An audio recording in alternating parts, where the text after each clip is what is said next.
Então, estamos oficialmente começando mais uma semana aqui do nosso livro Atenção Plena. Hoje nós estamos aqui começando a página 146, então estamos na semana 6, né? O capítulo é o 10, mas a semana é a sexta. Lembrando que o nosso programa tem 8 semanas, PTs, então estamos aqui super adiantadas. Bom dia! E hoje, Pepes, eu já vou começar lendo um texto aqui desse capítulo para vocês, tá? Bora lá. Kate sentou-se em silêncio. O psicólogo sentou-se ao lado dela, permitindo que o silêncio perdurasse por alguns momentos, enquanto o ruído do corredor agitado do hospital continuava. Ela havia sido internada 24 horas antes, depois de uma overdose de antidepressivos. Fisicamente, Kate estava bem. O efeito das pílulas tinha desaparecido, mas ela ainda se sentia exausta. Ela também estava envergonhada, irritada consigo mesma, desejando não ter feito aquilo. Ela sentia-se muito triste e muito sozinha. Quando a enfermeira perguntou por que ela tinha tomado todos aqueles comprimidos, a Kate disse que realmente não sabia. Ela tinha se sentido desesperada, achou que ela tinha que fazer algo e não conseguiu pensar em outra coisa. Ela não imaginou que fosse morrer, na verdade, não queria morrer, não foi essa a intenção. Foi mais uma vontade de fugir por um tempo, como alguém que quer cobrir a cabeça com um cobertor e fazer o mundo sumir durante algum tempo. A vida tinha se tornado complicada demais para Kate. Muitas pessoas dependiam dela e ela achava que tinha decepcionado a todas. Talvez, se eu desaparecer, sumir, a vida de todo mundo vai ficar melhor, pensou ela. Ao conversar com o psicólogo, mais detalhes da sua história vieram à tona. A vida de Kate havia sido razoavelmente normal até 18 meses antes, quando ela sofreu um acidente de carro. Ela se sentia muito culpada, embora ninguém concordasse. Ninguém se feriu nesse acidente, mas as cicatrizes da Kate estavam na sua mente e não no seu corpo. Ela estava levando a sua sobrinha, Amy, de 6 aninhos, a filha da sua irmã, ao shopping. A menina, a Amy, não sofreu nada e parecia lidar bem com esse assunto do acidente. Mas a Kate não conseguia se perdoar. Ela ficava revivendo o acidente repetidas vezes. E se a Amy não estivesse com cinto de segurança? Mas a Amy estava com cinto de segurança. E se o outro carro estivesse mais rápido? O outro carro que bateu nela, mas o carro não estava mais rápido. E se a Amy tivesse se machucado? E se a Amy tivesse morrido? Mas nada disso aconteceu. Porém, a mente da Kate vinha criando cenários imaginários, que é o que a gente chama de catastrofização, que se tornaram muito cruéis com a mente dela. Por mais que a Kate tentasse, ela não conseguia expulsar esses pensamentos negativos. Ela se via cada vez mais concentrada neles do que na sua vida real, no que de fato estava acontecendo. Ela desenvolveu um transtorno de estresse pós-traumático e estava muito deprimida, cansada o tempo todo, melancólica, sem interesse pelas coisas que ela costumava gostar. No final, todos aqueles sentimentos haviam se acumulado em um estado mental que só poderia ser descrito como sofrimento mental prolongado. A Kate ficava alternando entre o vazio e o desespero, o tumulto e a confusão, e agora ela pensava menos no acontecimento e mais na dor. Os seus pensamentos gritavam em torno de temas que qualquer um pode experimentar nessa situação. Veja como esses pensamentos repetitivos, veja se você se conecta, né, com algum tipo de pensamento repetitivo. Quando você entra num looping e você sente que você não pode fazer nada para melhorar aquela situação, então não tem nada que eu possa fazer, eu me sinto presa, eu sinto que eu estou num labirinto, eu sinto que eu estou desmoronando, eu sinto que eu não tenho futuro. Quando eu olho para o meu futuro, eu fico assustada, eu só consigo ver, né, uma coisa negativa. eu me sinto completamente frustrada, derrotada, ou eu perdi alguma coisa que eu nunca mais vou encontrar, né, igual ou semelhante, eu não vou conseguir refazer essa área da minha vida. Eu já não sou mais a mesma pessoa, eu me sinto inútil, eu sinto que eu sou um peso para os outros, um fardo para os outros. Parece que alguma coisa na minha vida, na minha energia, se quebrou para sempre. Eu não consigo ver um sentido na vida. Me sinto completamente impotente. Ou essa dor que eu estou sentindo parece que nunca vai passar, nunca vai embora. A história de Kate ilustra bem alguns dos estados mentais, são esses estados, PPs de continuidade, né, que podem nos aprisionar, que podem nos paralisar. De muitas formas sutis, a gente acha que não podemos nos perdoar, não podemos nos perdoar por coisas que fizemos ou coisas que deixamos de fazer. Carregamos conosco o peso de fracassos passados, ou seja, você teve alguma atitude no passado e você fica remoendo aquilo, você não consegue se perdoar e você não consegue deixar aquele looping mental.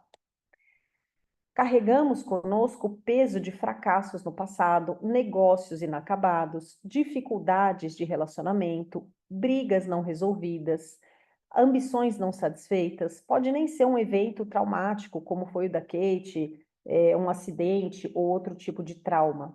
Mas a experiência da Kate revela aspectos comuns a todas nós. A dificuldade de abandonar o passado.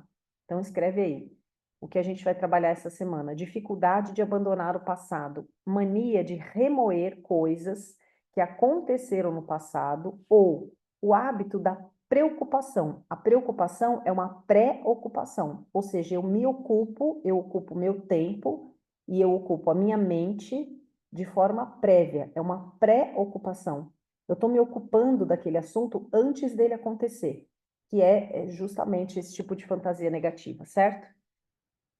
Quando a mente entra nesses padrões, e nós não conseguimos abandoná-los, os pensamentos se descontrolam. Por mais que você tente, você não consegue desligar a mente dessas fantasias negativas. Esse estado tem sido chamado de engajamento doloroso.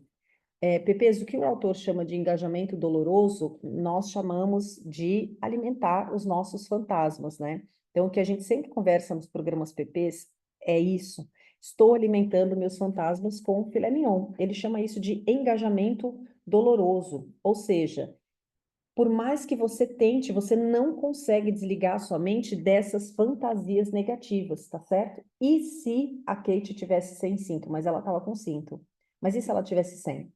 E se o carro que bateu em nós estivesse mais rápido, ao invés dele estar a 80, e se ele estivesse a 120? E se a Kate tivesse morrido? Como é que estaria minha irmã agora? O que que eu teria causado? Não, mas a Kate não morreu, ela não sofreu nenhum arranhão, a Kate não, a Amy, né? Então, é sobre isso. E aí, esse engajamento doloroso é justamente essa continuidade. Parece que um pensamento vai chamando o outro. Na verdade, em períodos assim, pode parecer que se você se permitir voltar a ser feliz, presta atenção, você estará traindo uma pessoa ou traindo um princípio. Presta atenção. Como a Kate poderia se sentir feliz depois do que ela tinha feito? Ela não merecia. Esse aqui é um ponto importante, Pepes, porque a nossa mente muitas vezes nos conta assim, mas depois do que você fez, você mentiu para tal pessoa, você traiu tal pessoa, você sente que você é culpada pela infelicidade de tal pessoa, né? E aí você não consegue se perdoar, você não consegue tirar esse looping negativo e, mais importante, você não se permite se perdoar e ser feliz depois daquilo.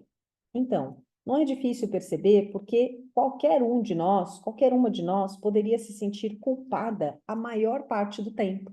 Então, a culpa, ela se torna um estado de ser, que é inclusive o que nós estamos vendo na Biblioteca PP nesse livro aqui. Quando você se torna, inclusive, coincidentemente ou não, nós vamos falar sobre, ele tem um capítulo inteiro, uma parte do capítulo inteiro, no Superando o Corpo, que ele usa exatamente o exemplo da culpa. Então, ele fala quimicamente, né, como que a culpa, ela pode começar como sendo uma culpa isolada, mas ela tende a se tornar o seu estado eu sou. Você tende a vestir uma identidade de pessoa culpada. Olha que interessante. Por quê? Porque você vai fazendo sulcos cerebrais. Então, primeiro você começa com pensamentos de culpa, o seu corpo responde, né? O seu pensamento libera uma química e o seu corpo responde com culpa, sentimento de culpa. Então, a missão do nosso corpo é se sentir exatamente como a gente está pensando. E toda essa química é feita em milésimos de segundos. Então, primeiro eu penso, a culpa é minha. E aí o meu corpo responde o quê? Amém, a culpa é sua. Com uma química. Então agora você se sente culpada, mas tudo começou num pensamento. O pensamento ele precede o sentimento, a emoção. Agora, qual que é o ponto aqui, Pepês? O corpo, ele responde à mente, mas depois de um tempo, como o corpo fica dando feedback à mente, o corpo se torna a própria mente, e você se torna aquilo que você fica sentindo com muita frequência. Isso acaba criando que uma identidade de alguém que é vítima, uma identidade de alguém que se sente culpada, que pede desculpa por qualquer coisa. O Dr. Joy, nesse livro, tem um momento que ele fala assim: é péssima essa mania de ficar pedindo desculpa por tudo. Qualquer coisa você pede desculpa. Daqui a pouco você está se desculpando por ter nascido. E ele fala assim: isso se torna tanto a sua identidade, que ele fala, às vezes você só acorda quando você está no caixa do supermercado, e aí a caixa te dá o troco errado e você pede desculpa. Aí você percebe, não, tem alguma coisa de errado comigo. Então, assim, ela tinha que me voltar R$ 1, né? Ela me voltou 1 centavo, e aí eu peço desculpa. Isso parece uma brincadeira, mas não é, Pepês. Por quê? Porque qualquer coisa que dá errado, você assume que a culpa é sua. Então, você é culpado universal. Então, agora você já tem uma identidade de culpa e o seu corpo trabalha nessa química. Você não consegue, não é mais uma questão de pensamento, já é o seu estado eu sou, já se tornou a sua identidade. Então, aqui nesse livro, ele fala assim: não é difícil perceber porque qualquer uma de nós poderia se sentir culpada a maior parte do tempo, a vida toda. A cultura ocidental, principalmente, se desenvolveu com base na culpa e na vergonha. A gente pode se sentir culpada por não conseguir enfrentar determinada situação, culpada por não atingir o seu melhor potencial, culpada por não ser a melhor mãe, por não ser a melhor esposa, por não ser a melhor empresária, culpada por tudo, né? Podemos sentir vergonha por não corresponder às expectativas dos outros, por sentir raiva, né, pelo nosso comportamento, pela nossa ciclicidade, por sentir amargura, ciúme, tristeza, desespero. E sim, né, de fato, nós fomos educadas, Pepes, a achar que a gente tem que o nosso sentir é feio, né? Então, assim, não faz essa cara, segura o choro, isso é feio, isso é vergonhoso. Então, até quando você está querendo expressar um pensamento ou uma emoção, você sente culpa e você sente vergonha. Você sente culpa, Pepês, por não dar conta de todos os pratinhos. E depois, Pepês, da internet, com essas referências que nós temos, piorou, esse quadro piorou. Eu percebo isso nas minhas alunas. Por que que piorou? Porque você coloca a sua expectativa lá no topo. Então, você segue aquela influencer que ela só fala de maternidade. Então, ela é uma mãe perfeita, porque ela só posta na rede social aqueles fragmentos da realidade dela, e você acha aquilo maravilhoso, só que você se sente uma mãe, um cocozinho de mãe. Porque você fala, nossa, eu não faço esse quadro de tarefas, nossa, eu não faço essa alimentação saudável para o meu filho levar para a escola, nossa, eu não faço isso, nossa, eu não pude ir na reunião de pais, nossa, eu não faço, eu não faço, eu não faço. Então, eu sou uma mãe porcaria, eu sou insuficiente. Não é consciente, entende? Mas cada vez que você fica olhando esses fragmentos, que na verdade são falsos, porque você não sabe como é a vida dessa influencer no mundo real, né? E você também não sabe como são os outros pratinhos na vida dela. porque ela está falando só de maternidade. Mas aí você faz um movimento que é o seguinte: você segue a pessoa da maternidade e você quer ser igual a ela. Mas você também segue a pessoa do fitness e você quer ser igual a ela. Porque ela só fala de fitness, então ela só pensa em academia o dia inteiro e você não tem aquele corpo. E você não tem aquela disciplina para ir treinar todos os dias como ela. Então você se sente como menor, culpada, envergonhada. Aí você segue a outra da alimentação. Então, tudo que ela faz, tudo que ela posta é sobre alimentação. Aí você segue a outra, que é a empresária bem-sucedida, que tem uma empresa, que fatura não sei quantos dígitos. E aí você coloca todas essas referências em um saquinho e você quer misturar e você quer se tornar aquela versão. E isso, Pepês, é extremamente maldoso, é completamente impossível. Você quer fazer uma misturinha, colocar no caldeirão e se tornar a sua versão Mulher Maravilha. É totalmente impossível, é incabível isso. Porque uma pessoa normal, ela tem que... Os pratos caem. Os pratos caem aqui na minha casa o dia inteiro. É que eu escolho intencionalmente qual prato vai cair. É só essa a diferença. Mas não tem como equilibrar todos os pratinhos. Se alguém for te ensinar como você vai equilibrar todos os pratos, já desconfie, porque não tem como. Eu afirmo para vocês que não tem como, porque eu estudo isso o dia inteiro. Não tem como. Eu estudo isso o dia inteiro, eu vivo essa busca e eu mentoro mais de 20 mil mulheres. Eu não tenho nenhuma aluna que conseguiu equilibrar todos os pratos da vida sempre. Nenhuma aluna em nenhum país. Não é nem questão de ser no Brasil, porque eu tenho alunas em mais de 20 países, vivendo em outra cultura, em outro fuso horário. Então, você precisa digerir que você está buscando uma coisa que é inatingível. Então, muito provavelmente, esse não seja o objetivo da vida, e não é. O objetivo é que você vá melhorando através do poder do pouquinho, 1%, e você encontre a sua melhor versão. Que não vai ser aquela influencer, a mãe top dos painéis, sabe, do filho perfeito. Não, não tem isso. Da alimentação perfeita, do fitness, disso, da empresa que não tem problemas, que é sempre bem-sucedida. Não existe isso, Pepês. Mesmo uma empresa de sucesso é difícil, é um desafio, tem altos e baixos. Ela não é de sucesso todo mês. Então vocês têm que cuidar com isso. Vocês têm que cuidar com isso. Eu estou aqui já há muitos anos no marketing digital, eu acompanho, faço parte de grupos, mastermind, eu acompanho assim pessoas grandes e eu fico observando todas as pessoas, aquelas que você olha na internet e você fala assim, nossa, essa pessoa nunca mais vai ter problema para pagar um boleto. Vai sim. Vai sim, ela tem os mesmos desafios dentro da empresa, com o time, na parte jurídica, na parte fiscal, tem riscos. Todo dia tem que fazer uma escolha, senão anda para trás.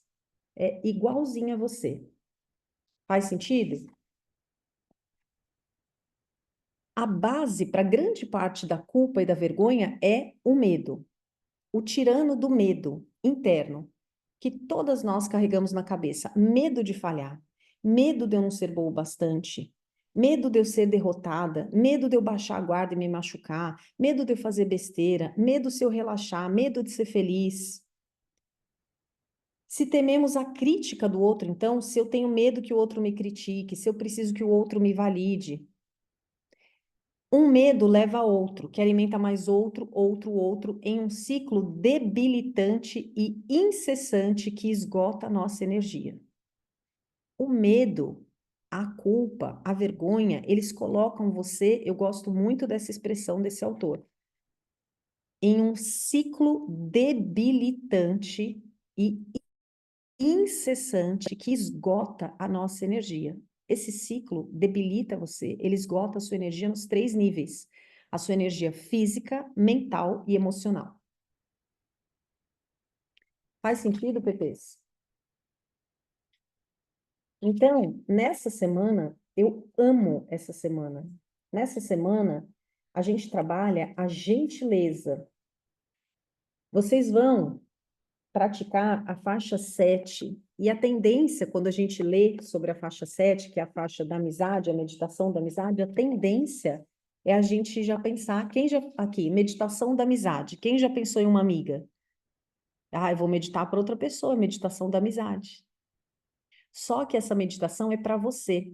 E o objetivo dessa meditação é trazer gentileza, gentileza para com você.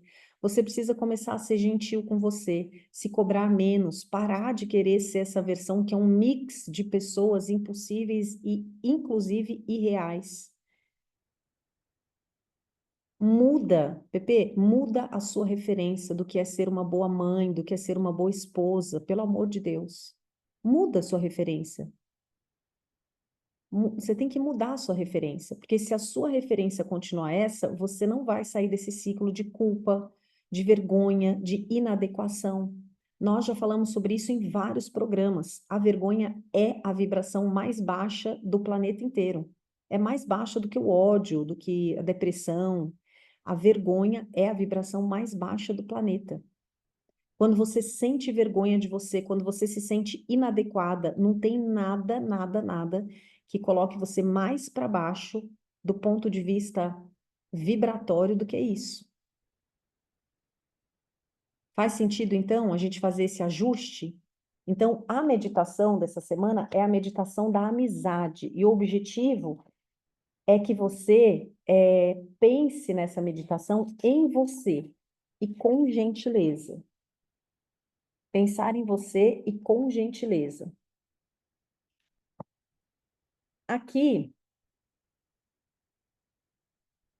olha, alguns pensamentos para a nossa semana. Como eu posso me nutrir? Me nutrir daquilo que eu estou esperando do outro. Me nutrir de amor próprio, me nutrir de carinho, me nutrir de elogios. Essa não é uma sugestão do autor, mas Paty, eu gosto muito de, nessa semana, Pepês, fazer ali a lista, né, de elogios. Então, você pega lá um pote de palmito, vai colocando post-its, e todos os dias você tem que, sabe, se elogiar por alguma coisa, detectar as coisas que você fez, valorizar e, se possível, celebrar, porque são 3 níveis diferentes. Então, anote ali, são 3 níveis diferentes. O primeiro nível é você detectar. Tem gente que não está nem no primeiro nível. Você faz uma coisa legal e você nem detecta aquilo. Você nem valida aquilo. Vou só colocar uma bateria aqui. Eu fiquei 3 dias sem luz, Pepe. Espera aí.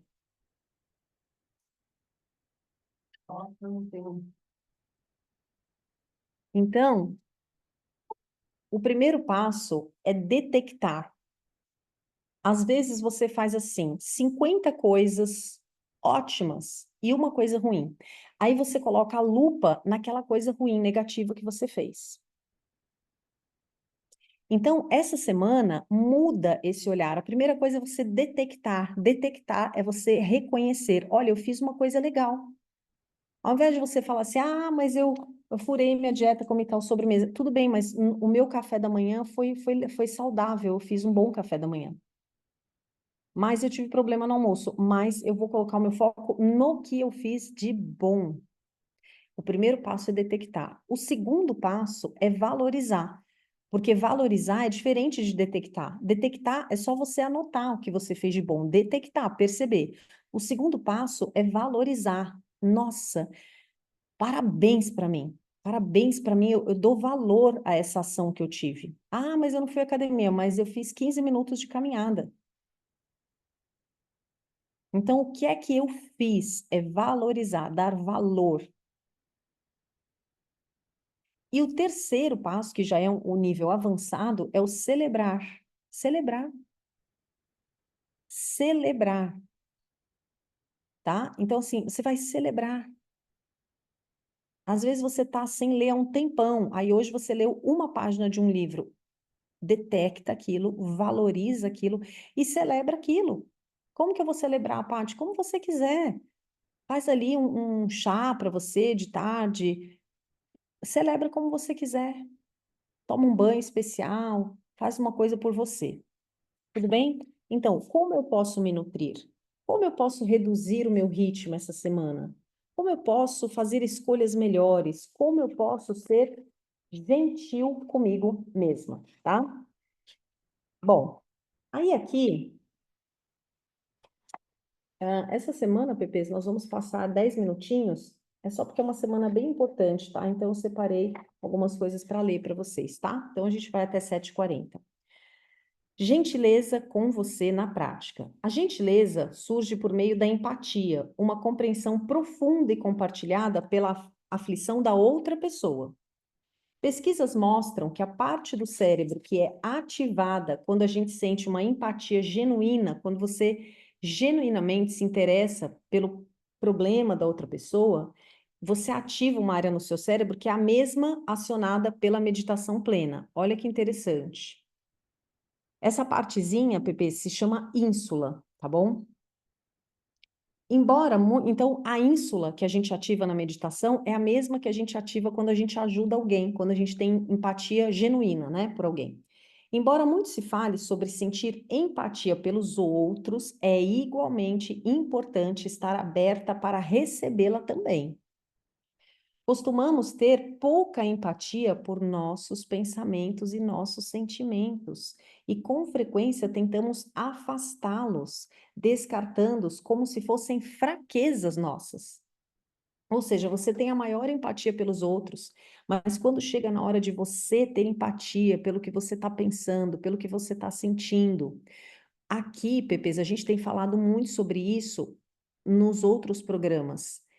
A gente tem falado muito sobre confie na sua leitura interna. Porque às vezes você pensa uma coisa, você sente uma coisa, mas você precisa que o outro valide a sua leitura. Que o outro valide, né, se aquilo que você está pensando ou sentindo é de fato real, é de fato benéfico, se você está certa na sua intuição. Faz sentido? E frequentemente você acaba descartando os seus pensamentos, os seus sentimentos, as suas necessidades como se fossem fraquezas. Ou quando merecemos, entre aspas, uma gratificação, acabamos apelando para atitudes nocivas, como comer demais. Ou seja, Pepes, olha que profundo isso aqui. Ao invés de você agir com gentileza com você, e você passar por esses 3 estágios que eu acabei de te ensinar, detectar, valorizar e comemorar, celebrar, você acaba comendo demais, ou comprando demais, ou tendo ações impulsivas, quando você acha que você merece uma gratificação. Lá no fundo, os nossos pensamentos e sentimentos não querem ser gratificados nem rejeitados, eles querem apenas ser ouvidos e entendidos. Querem apenas nossa empatia pelos sentimentos que lhe originam. Poderíamos tentar enxergar nossos pensamentos como um bebê chorando inconsolavelmente. Depois que a gente já fez tudo o que era possível, apenas a gente pega esse bebê e embala ele nos braços com ternura e com compaixão, simplesmente estando ali. E é isso que a meditação dessa semana faz. É você acolher os seus pensamentos e sentimentos como se fosse um bebê. Algumas pessoas acham uma atitude egoísta pensar em si durante a meditação da amizade, ao invés de colocar o foco da gentileza em outra pessoa. Mas elas não compreenderam a intenção da prática. Ao dedicar algum tempo cultivando a amizade com você mesma, Pepe, você estará dissolvendo as negativas do medo e da culpa. Essa semana é bem forte. Isso reduz a preocupação com a sua própria paisagem mental, libera um manancial de felicidade, compaixão e criatividade que vai beneficiar você e aos outros. Você pode ver a gentileza como um lago cristalino alimentado por uma pequena fonte. Então, Pepês, anotem aí. Nessa semana, toda semana ele traz um libertador de hábitos, né? Toda semana ele traz aquela coisinha diferente que a gente faz durante a semana. Essa semana ele trouxe 2, tá? E aí você pode escolher uma das 2 para fazer na tua semana, ou você pode até fazer as 2. Essa é só uma vez na semana, quem quiser fazer mais pode. A primeira é a Recuperando a Sua Vida. Então anote aí. sabe aquela atividadezinha especial, que hora é cuidar de uma planta, hora é tomar banho com atenção plena? Essa é a atividadezinha especial, tá? Que essa semana ele trouxe duas. A número 1 se chama Recuperando a Sua Vida. Relembre uma época em que a sua vida parecia incrível, ou menos frenética, ou antes de um trauma, antes de uma tragédia, ou quando o trabalho ainda não ocupava todo o seu tempo, né? Recorde com o máximo de detalhes alguma das atividades que você costumava fazer. Pode ser alguma coisa que você fazia sozinha, tipo ouvir um disco, caminhar, andar de bicicleta, fazer algum hobby, tá bom?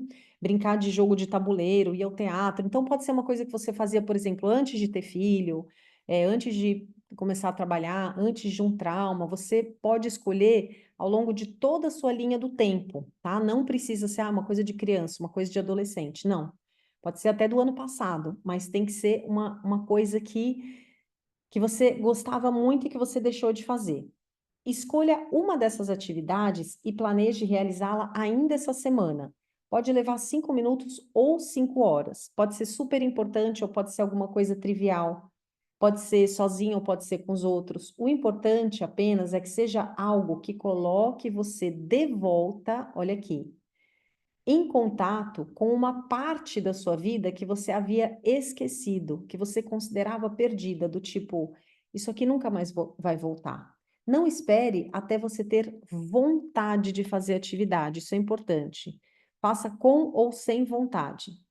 É hora de recuperar a sua vida. Essa atividade é muito gostosa, eu indico que vocês façam. E a segunda atividade que vocês podem escolher, não precisa fazer as duas, é fazer um gesto para outra pessoa. Então, aqui ele fala, não precisa ser algo grandioso, você pode ajudar alguém no trabalho, arrumar a mesa de alguém, ajudar um vizinho a carregar as compras, enfim, agir com gentileza com outra pessoa, tá? Pepês, às vezes esse exercício número 2, às vezes esse já é o nosso modo de operação, né? Às vezes a gente já faz isso, a gente já age com gentileza com o outro. Então, quando ele fala aqui, se você acabou de ler um bom livro ou jornal, por que não deixá-lo num banco do ônibus? Que tal se livrar de objetos que você não precisa mais e doar objetos, né?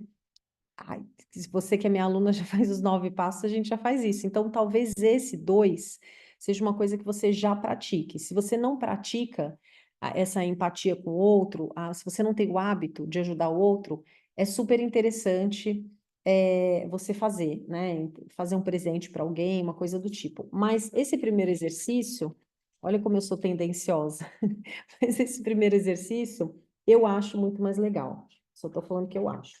Acho ele muito mais forte, né? Você fazer uma atividade que é de uma época que você tem a impressão que você não ia mais resgatar. Sabe assim? Que você fala assim, depois que eu fui mãe, eu nunca mais tive tempo de fazer tal coisa. Depois que eu abri meu negócio, eu nunca mais fiz tal coisa, entendeu? Depois que eu casei, eu nunca mais. Então, eu acho ele bem forte, bem interessante. Então, anotem aí o resumo dessa semana. Aqui, Pepês, é muito interessante, porque eu não sei quem foi que me.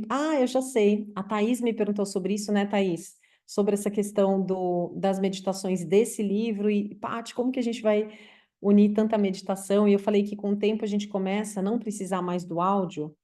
E essa semana o autor ele começa a soltar as asinhas já, as nossas asinhas, e ele já começa a estimular a gente a largar o áudio, pelo menos aqueles mais tradicionais do começo, que a gente já está ouvindo, né, há 5 semanas, se a gente conseguir fazer sozinha para a gente ter mais essa liberdade. Então, Thaís, quando você for fazer a sua visualização desse livro aqui, você pode usar o começo aqui para você entrar naquele estado sonolento e depois você parte para a meditação da sua visualização, do que você quiser, tá? Então, aqui, para essa semana, vocês vão fazer a faixa 7, que é a meditação da amizade, e como vocês vão se preparar para a faixa 7. Anota aí. Ou usando a faixa 1 ou a 4 para te orientar, para te colocar naquele lugar meditativo. E, caso você se sinta capaz, dispense a ajuda do áudio. Ou seja, se você, aquela meditação 1, que a gente já está fazendo há séculos, né? Se você quiser fazer a 1 e depois pular para a faixa 7, pode. Se você gostar mais da 4, para te colocar no estado meditativo, você faz a 4 e depois a 7. E se você já sente que você, nossa, Paty, o 1 eu já tô assim, né, super acostumada, eu já posso, eu mesma, praticar um sem o áudio e depois seguir para 7. Tudo bem? Ficou entendida essa parte? Além disso, continue a meditação do espaço de 3 minutos, que é aquela da caixa de ferramenta, quando você não está legal, quando dá um pânico, quando baixa o emocional, sempre que sentir a necessidade, né? E aquele indica que você faça 2 vezes por dia, essa dos 8 minutos, dos 3 minutos, até o final do programa. E que, para que você fique educada, né, com essa meditação, que você tenha facilidade de, em um momento que você precisar, você praticar. E você também deve realizar um dos 2 liberadores de hábito, que é ou o recuperando sua vida, ou fazer um gesto para outra pessoa, tá, Pepês? Então, resumindo aqui, uma meditação de preparo, que pode ser A1, A4 ou nenhuma, você sozinha. Seguindo da meditação 7, que é a gentileza com você mesma. Fazer um dos 2 liberadores de hábito e continuar ali 2 vezes por dia, ou sempre que você sentir necessidade, daquela de 3 minutinhos, aquela um exercício que vai até o final, que é realmente a que a gente vai ficar usando para nossa rotina do dia a dia, tá? Então, nós terminamos aqui, Pepês. Mais uma semana. Ai, meu Deus, deixa eu ver aqui. Então, semana que vem a gente entra na 7 e depois a gente vai para 8 e terminamos o nosso programa maravilhoso do Atenção Plena. Tá bom, Pepês? E aí vocês vão seguir voando, todo esse material fica com vocês ali durante o período de um ano. Deixa eu colocar.